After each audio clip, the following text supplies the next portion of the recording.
Boa tarde. Eu não sei quem tá aí, quem tá online ou não, mas eu vou deixar depois o vídeo para quem quiser assistir depois. Eu nunca fiz uma live, então desculpa a falta de jeito e falta de saber lidar com as tecnologias. Eu sou japonesa meio fajuta, assim, não manjo muito de internet, nem de nada dessas tecnologias. Ai, Rosita, te amo, amiga. Eu resolvi fazer uma live, na verdade, porque eu sei o quanto é importante falar sobre saúde mental. Eu estou trabalhando, né, na área já faz 3 anos, mas quando eu trabalhava como médica de família, eu já percebi o quanto é importante falar e saber lidar, né, com as patologias mentais. Então, foi por isso exatamente que eu comecei a estudar mais a área, né, de psiquiatria, fiz a pós de psiquiatria e agora estou só na psiquiatria. Então, o Janeiro Branco, eu achei que foi uma iniciativa muito boa, já faz assim, 5 anos, né, que o pessoal está trabalhando com isso, e falar e mostrar a importância de se pensar na saúde mental como um todo e mostrar a importância de todo mundo olhar para isso. Eu acho que é muito válido, porque é uma parte da saúde em geral que ninguém quase aborda, porque existe muito estigma e preconceito ainda. As pessoas raramente entendem o quanto é importante olhar para isso. Elas acham que tem que aguentar, todo mundo tem que aguentar, porque senão é uma fraqueza, porque tem que só mudar o jeito de pensar, como se fosse fácil. E às vezes é esse jeito de pensar que adoece, né? E às vezes o dia a dia, o trabalho, a vida com a família, é exatamente isso, né, que acaba adoecendo a pessoa e ela não percebe. Então acaba esperando acontecer uma coisa muito grave, sofrer um trauma ou não aguentar mais para procurar ajuda. E aí já está uma situação bem difícil, porque quanto mais o cérebro fica funcionando errado nesses circuitos, né, fica patinando naquilo, mais difícil é depois para tratar, né? Eu vou falar um pouquinho também depois do tratamento, mas falando primeiro nisso, na prevenção, né? Como que a gente pode pensar em prevenção em saúde mental? Existe hoje muita coisa de prevenção em quase toda a área da medicina. A gente sabe que hoje, para você economizar dinheiro, todo mundo investe em prevenção. Se você for fazer um plano de saúde, agora a maioria tem médico de família, porque eles sabem que se você acompanhar desde o comecinho, desde que é neném, e tiver uma vida saudável, e prevenir que a pessoa tenha diabetes, prevenir que ela fume, fazer com que ela faça atividade física a vida inteira, lá na frente ela não vai internar por infarto, lá na frente ela não vai ficar acamada por AVC e gastar leito de UTI. Então todo mundo hoje investe em prevenção, só que em saúde mental é muito difícil. Por quê? Porque falar de prevenção em saúde mental, a gente tem que mudar isso que eu estava falando, o jeito da gente pensar, o jeito da gente lidar com tudo. E aí inclui também essas coisas da sociedade, né? Então o jeito da gente lidar com o adoecer, o jeito da gente lidar com a morte, o jeito da gente lidar com o trabalho, de lidar com o marido, com os filhos. E isso é muito difícil, porque para a gente querer mudar aqui dentro, é muito doído. A gente tem que olhar, às vezes, aquela parte da gente que a gente não gosta, sabe? A parte da gente que a gente tem raiva, a parte da gente que a gente não conseguiu lidar com um luto lá atrás, a parte da gente que a gente acha feio. Então, ninguém quer olhar para isso. É mais fácil terceirizar, eu digo, né? É mais fácil falar que é o outro que é ruim, que é o outro que não ajuda, que é o outro que não faz as coisas direito, ou que é o marido que é muito ruim. É claro que todo mundo, né, tem uma parcelinha, né? A gente, quando faz o Ho'oponopono, a gente faz exatamente isso, né? Eu sinto muito, me perdoe, porque a gente também tem uma parte em tudo que acontece na vida da gente, independente do que for, né? Pode ser um acidente de carro. Se a gente estava ali naquele momento, alguma coisa a gente tinha que aprender ali.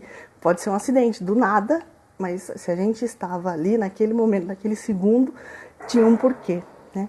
Então, mesmo que o outro tenha uma parcela também de culpa, entre aspas, a gente não julga, mas que o outro também tem algo para aprender nesse processo de relacionamento difícil, a gente também tem, talvez uma parcela muito grande, e a gente não conseguir olhar para isso e mudar, acaba adoecendo lá na frente. E aí quando a gente chega lá na frente, que começa a ter sintomas, que começa a não conseguir tomar banho, não conseguir se arrumar, não conseguir ir para o trabalho, aí talvez já seja tarde. Então, quando a gente fala em prevenção em saúde mental, tem que olhar isso lá no começo. E isso é muito difícil. Então, se você está passando por dificuldade no seu relacionamento, está passando por dificuldade no seu trabalho, não demore, entendeu? Isso é prevenção, tá? O quanto antes você puder procurar um profissional, procurar um tratamento, melhor vai ser. Porque o lidar com os sentimentos, com isso que a gente tem aqui dentro, isso é difícil para todo mundo.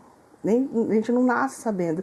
E pelo contrário, a gente ensina as crianças que não pode chorar, que não pode fazer isso. E aí, quando a gente fala em saúde emocional, o que é isso?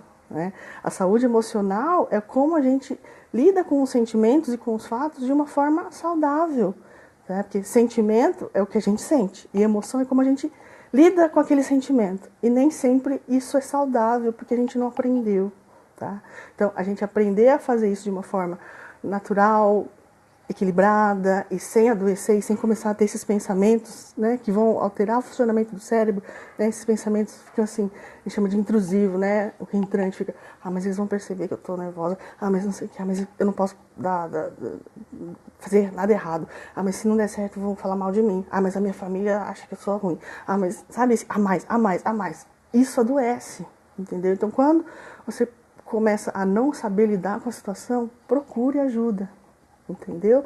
A gente ter humildade de saber pedir ajuda, de reconhecer que a gente precisa de ajuda, é uma coisa muito mais corajosa do que querer ser forte e aguentar as coisas.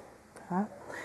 Falando agora sobre as medicações e quando a gente busca ajuda e às vezes precisa realmente, né, de medicação e de um psiquiatra, de um tratamento assim, as medicações de tratamento às vezes incluem benzodiazepínicos, que são remédios que têm um efeito mais ou menos, eu posso dizer assim, parecido com o do álcool no cérebro. Então realmente tem uma chance de que a pessoa pode viciar, a gente quase não usa, né?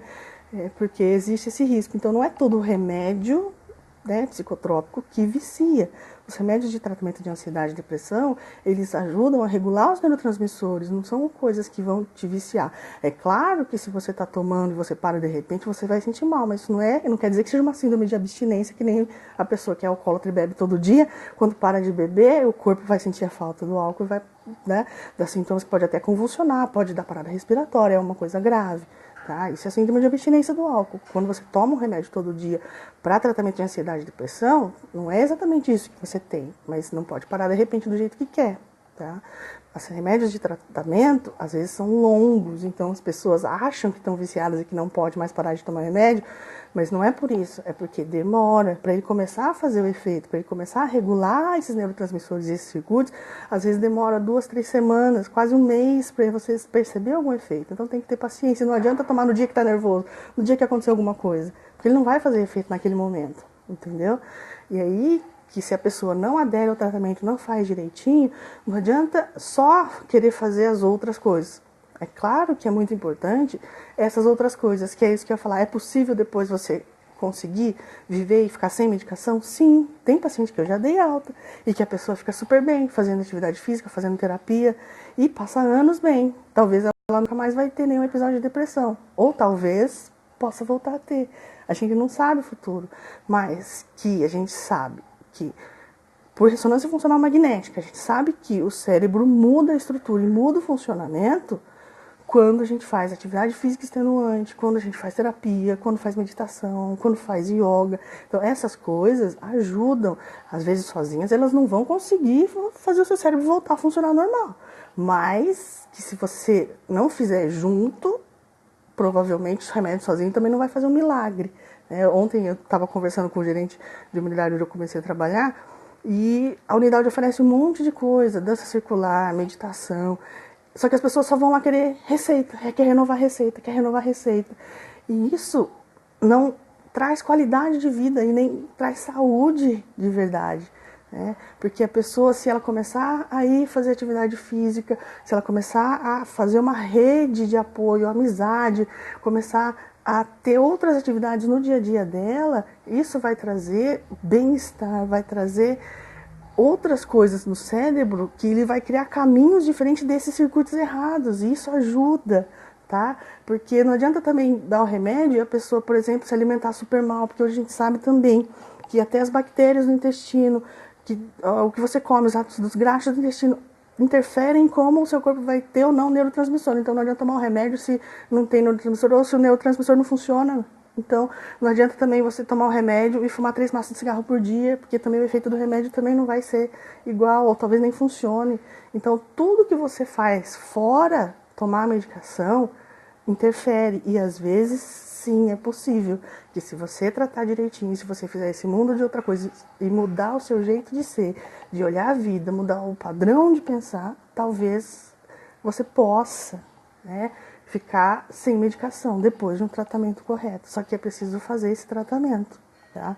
Essas outras terapias, existem milhões. Às vezes a pessoa, né, quando eu falo, você precisa fazer terapia, fala, mas eu não gosto de psicólogo, mas eu não gosto de não sei o quê. Mas você pode tentar outros tipos, né? Às vezes a pessoa também esquece a parte da espiritualidade, o quanto isso é importante. A gente sabe hoje também, que não importa qual religião, mas estar conectado com algo maior, isso também muda como o seu cérebro funciona, como o seu organismo todo funciona. E isso interfere também. Então, se você também não gosta de fazer nenhuma terapia, pelo menos faça atividade física e procure uma religião, sabe? Então, não adianta você também achar que não dá para fazer nada e que tudo é o outro que tem que resolver. A gente fala isso também, né, como se fosse se vitimizar, tá? Então, é importante pensar, né, que se você quer se ajudar, quer mudar, muita coisa vai depender de você, tá? E querer mudar aqui dentro. Existem milhões de formas de fazer isso. E existem muitas pessoas que podem te ajudar.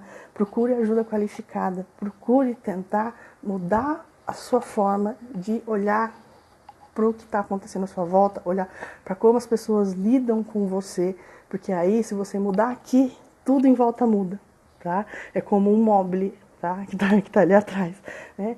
Uma coisinha que muda, tudo em volta vai mudando, porque a vibração muda. Então, você pode sim melhorar. Então, aproveitando o Janeiro Branco, eu queria deixar essa mensagem para todo mundo, de que é preciso olhar para a saúde mental como um todo, não é só remédio, não é só depressão, não é só o suicídio. A saúde mental engloba tudo isso, a mudança do estilo de vida, a mudança em como você olha para as coisas, como você lida com as pessoas, como você lida com o trabalho, e que prevenção em saúde mental é isso, é quando você começa a ter dificuldade nisso tudo, você procurar ajuda, tá? Então, um beijo. Bom final de semana que tá chegando aí. Até mais.